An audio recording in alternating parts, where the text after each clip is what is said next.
Put that in the background then. Yeah. Have a black background. Yeah. I don't even know who Peter Black is, should I?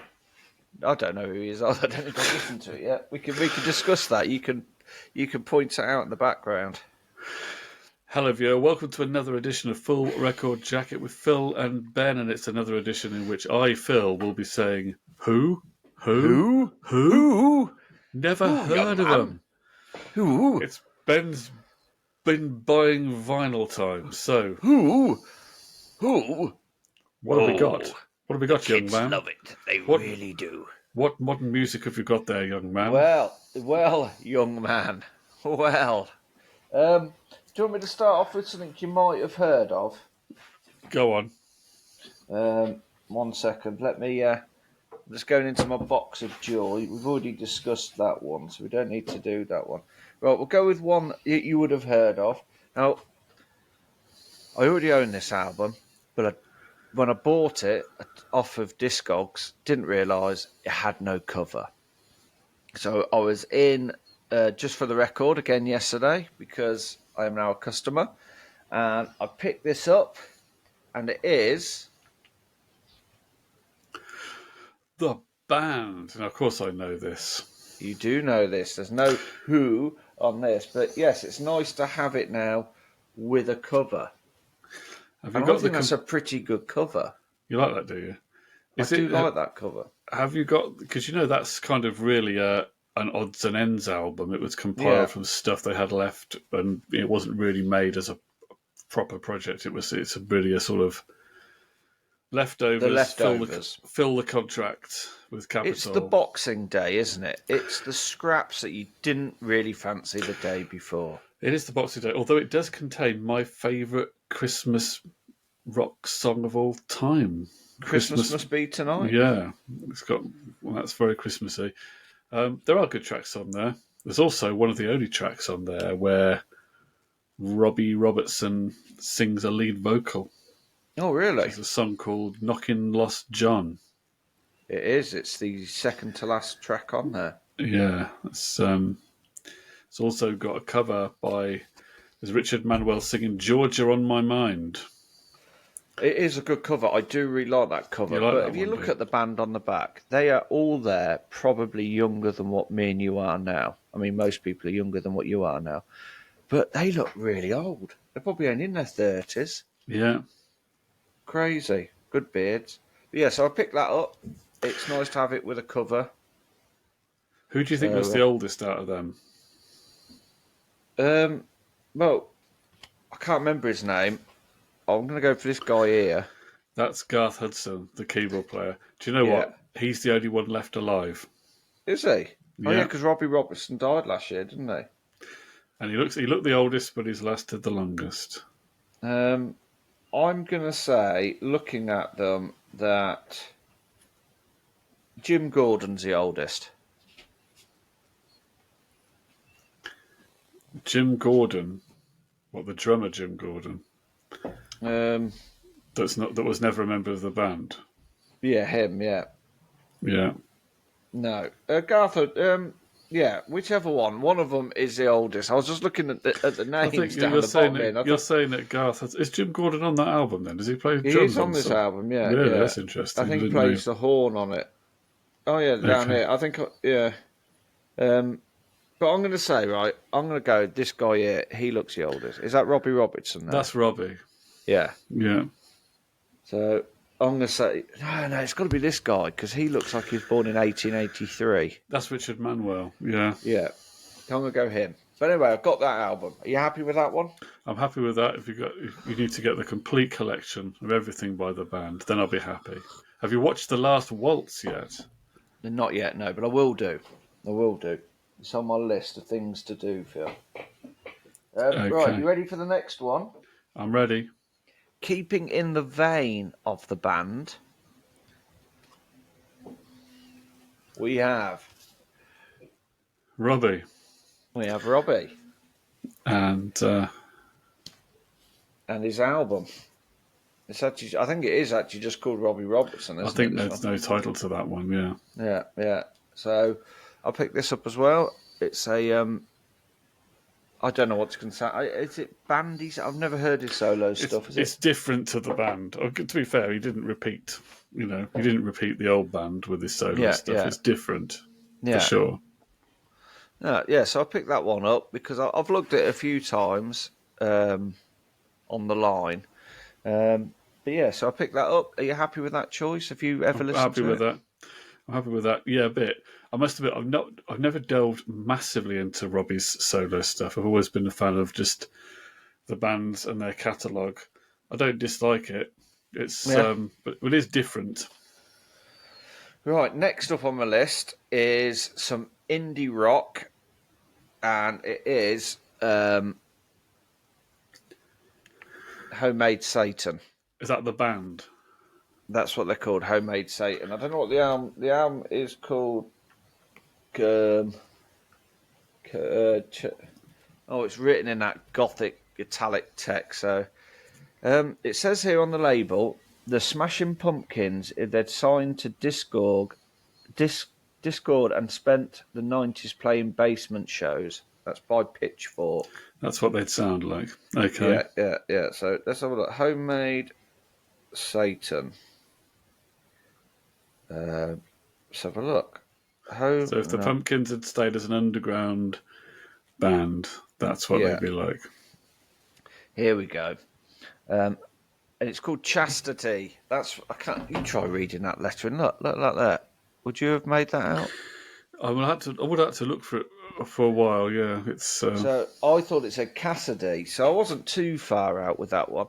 But I'm just having a look on Pitchfork, and Pitchfork it gets 6.4 on Pitchfork, which isn't bad because Pitchfork is normally quite a difficult place to. They can be quite extreme one way or the other, can't they? Yeah, so it says here the Ontario musician slings revolutionary sentiments and bloodlust for authority over bittersweet alt rock. So, but yeah, I mean, I think 6.4 on Pitchfork is um, quite a good rating, really. Let's see what Discogs say about him. Homemade Satan it's classed as rock, indie rock. Homemade Satan. His real name is Brandon Williams. There we go. And I'm just trying to find if it does. It just says indie rock band from Whitby, Ontario, or wherever it is that I said he was from. So there we go. So I got that one. Might be worth listening, Phil, because you did mention that you like the Smashing Pumpkins Gish album. Canadian alt rock. Yeah, There we go. Yeah, so we got that right now. So that was one of the Who's. To be fair, this week, quite a lot of not Who's. So next up is right. I think he's Japanese, but before I make an absolute arse of myself, Not Korean K-pop. not Korean Japanese. K-pop. He's a Japanese beat maker, born in 1990 in Kanagawa, Japan, and he is. And if I bring the album up, the album is called "Il Sug." It's sort of hip hop, instrumental, spoken word sort of thing. So Is it all in Japanese as well? no, it's in English. I think he's Okay. just from Japan. Yeah, because even the album, I'm not too sure about the choice of text at the back. It makes it look like a bit cheap in a way, but I do like the front cover. The front cover is quite cool. The typeface on the back makes it look like it's going to be an Enigma album, with the monks Yeah, chanting on it and all that kind of thing. that sort of stuff. Yeah, something Celtic. Hmm. So I've got that one. I've listened to little bits of it. It's it's not a bad album to be fair, from what I've heard. A little bit hip hop crossover. Next up on my list, and obviously because we are unscripted and don't have a clue what we're going to do until we come on air. I'm just going to bring up some information about this next band while I pad for time and therefore seamlessly segue into the next album. And it's a group called Always You. They are a US rock pop band from Los Angeles.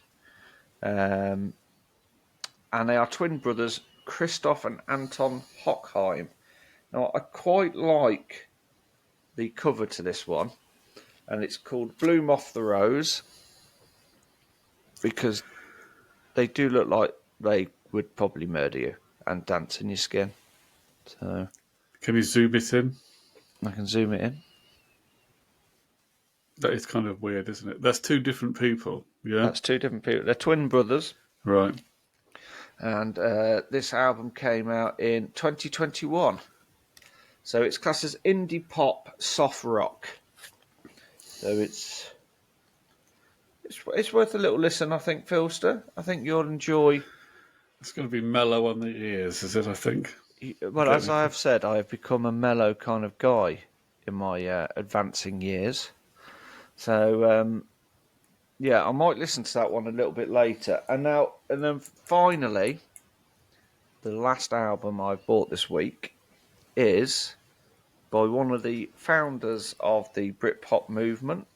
Their 1996 album, Coming Up by Suede. I don't need to say who quite as often on this show, do I? No, you've heard a bit more of these ones. So, Is that a repress? Is that a modern repress? It is, yeah. It's the 25th anniversary edition. 25 years. But it's got tracks on it: Trash, Film Star, Beautiful One, Star Crazy, Saturday Night on it. And I'm sure, if I remember rightly, that cover was done by the guy who did the Joy Division cover. You know, the one with the mapping of the Mariana Trench on it. Unknown Pleasures, really? Okay, they got him in. So, and also, I didn't realise until I got it on here, because I do think I've got this on CD, but I don't know if you can see this here. I didn't realise there's a mouth here. Right. Which slightly weirds me out. It is quite bizarre, isn't it? But yeah. But it's a really cool album cover. A 90s highlight, I think, that album. Surely that will figure in our albums of the 90s. I think it'll be one of them, yeah. A bit later on. Chris from the Big Sugars was saying it could quite easily be a 70s Rolling Stones album cover if you took the Suede bit away. So, yeah, that's what he's it very Mick Jagger-esque, isn't he? This that guy. Actually? That's not Brett Anderson, though, is it? I mean, that's not any of the Brett band, Anderson. Is it? It's just some models, but it does look. Yeah. It does have that vibe. They were definitely going for something of that vibe, weren't they? Obviously not a hotel mattress because there's no blood on it. So, but yeah, no, I'd say, like I say, it's taken me a little while to get into Suede. Suede were never one of my. I always found Brett Anderson a bit whiny. I suppose you were probably too young to remember Animal Nitrates. Were you too young to remember the emergence of Suede? Because Dogman Star, wasn't it? That was the second album, but the first album was the untitled one.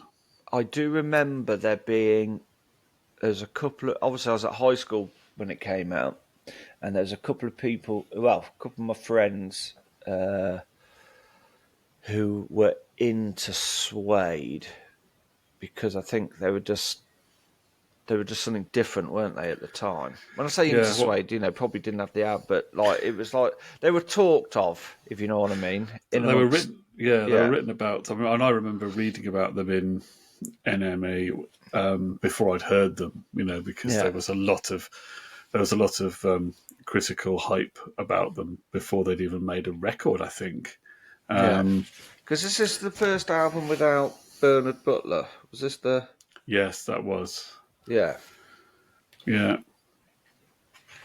But yeah, there was a lot of hype around them. I do remember and I think if I remember rightly, because there was a lot of hype around them, it was cool not to like them in a way. Because there was a bit of an immediate backlash, was there? Yeah, and Brett Anderson, of course, it was the early 90s. He was very effeminate. There was all that talk about I think it was one of the first times I'd heard the term because there's always the rumours that he was possibly bisexual and all this sort of stuff. And there was all that, wasn't there? So yeah, and obviously animal nitrates being used to do certain things to the. So yeah, so I think it was they were cool if you were one of the non-conformists, and it was also cool to sort of say I don't like them as well at the same time. Yeah. So So interesting. yeah, yeah, Apparently but they've no, got lots. Apparently they've got lots of really good B-sides, which I've never heard. Never really listened apparently so. to many of Yes, Suede's B-sides. yes, Well, I've heard. yeah. Well, I think one or two I've heard, I but think not on many. my, it might be behind me here. Let's see if I can. 1 second. I think I've got the Suede. Um, I'd have to dig it out. I've got the Suede best of, and I'm sure is that it there? Didn't they do a B-sides album? I think they did. I Well, may be wrong I about that. I think the limited edition version that I've got actually has the B sides on it, but I'd have to dig it out. It's got to be here somewhere, but obviously, oh, is that it? I've actually got that many that no, it's not. That it'll take me a little while to track it down. Obviously, yesterday I did message you to say I'd found my copy of the Beatles live at the Hollywood Bowl, which I was convinced I'd bought it, and I couldn't find it, and it's because I'd put it in with the Bee Gees. It was out of As you do. alphabetical order, yeah, yeah. But I'm sure I do have the Suede B-sides. I'm sure it's on the limited edition version of their singles album. Yeah, it's good. There, yeah, I do like a good B-side. I think Elbow's B-side album is very good. The Ocean Could Have Seen free ride, C-sides, free rides, and B-sides, or whatever it is. That's also a very good B-sides album. And then obviously the Master Plan, which I think is the Everest to the other band's K2 of B-side album. So yeah, but yeah, that is what I have purchased this week, young Philster. Thanks, Ben. We are No now worries. up to date with your vinyl collection. Yes, We yes, you don't are. like it Just when we're not up to date with it. I know, I know, I know, I know. And people are probably looking at me thinking, how do you have money to feed yourself? And all I can say is, I don't. So I'm starving. Please send me food. Bob Geldof, if you're watching, do a concert for me. Donations always appreciated to keep Ben Yes. in vinyl and food And food. Definitely and food. trainers. Yeah. Thanks for watching. Join us for another one soon.